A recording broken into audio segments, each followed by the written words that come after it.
દેશના ચૂંટણી પંચે રાજ્યની વિધાનસભામાં 9 અને લોકસભાની એક બેઠક માટે પેટા ચૂંટણીઓની જાહેરાત કરી છે, જે અન્વયે ડીસા, મણિનગર, ટંકારા, ખંભાળિયા, માંગરોળ, તળાજા, આણંદ, માતર અને લીમખેડા વિધાનસભા અને વડોદરા લોકસભા બેઠકો માટે 13મી સપ્ટેમ્બરે મતદાન યોજાશે અને 16મીએ મતગણતરી હાથ ધરી પરિણામો જાહેર કરવામાં આવશે.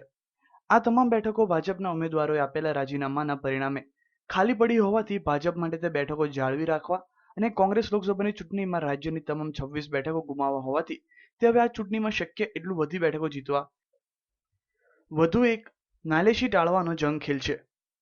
લોકસભાની ગત ચૂંટણીમાં ભાજપે તમામ 26 બેઠકો પર વિજય મેળવ્યો હતો. આમાં તત્કાલીન મુખ્યમંત્રી નરેન્દ્ર મોદી સહિત પક્ષના 9 ધારાસભ્યો પણ લોકસભામાં ચૂંટાયા. તે સૌએ પોતાની લોકસભાની બેઠક જાળવી રાખી. વિધાનસભાની બેઠકો પરથી રાજીનામા આપતા બેઠકો ખાલી પડી હતી. નરેન્દ્ર મોદીએ વડોદરાની લોકસભા બેઠક ઉપરાંત વારાણસી બેઠક પરથી પણ ચૂંટણીમાં ઝંપલાવી બંને પર જ્વલંત વિજય મેળવ્યો અને બાદમાં વડોદરાની બેઠક પરથી રાજીનામું આપ્યું હતું. આમ તમામ 10 બેઠકો હવે ભાજપ જાળવી રાખવાની રહેશે.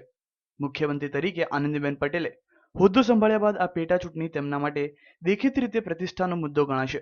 બીજી તરફ તાજેતરમાં જ તે ભાજપના રાષ્ટ્રીય અધ્યક્ષનો હોદ્દો સંભાળ્યા બાદ અમિત શાહ માટે પણ અન્ય રાજ્યોની આવનારી વિધાનસભાની ચૂંટણીઓ પર સંપૂર્ણ ફોકસ હોય તે સ્વાભાવિક છે, પરંતુ ગુજરાતની પેટા ચૂંટણીઓ પરિણામો પર પણ પક્ષના નવા નેતૃત્વના પરિપ્રેક્ષ્યમાં સૌની નજર રહેશે. Bureau report, news online.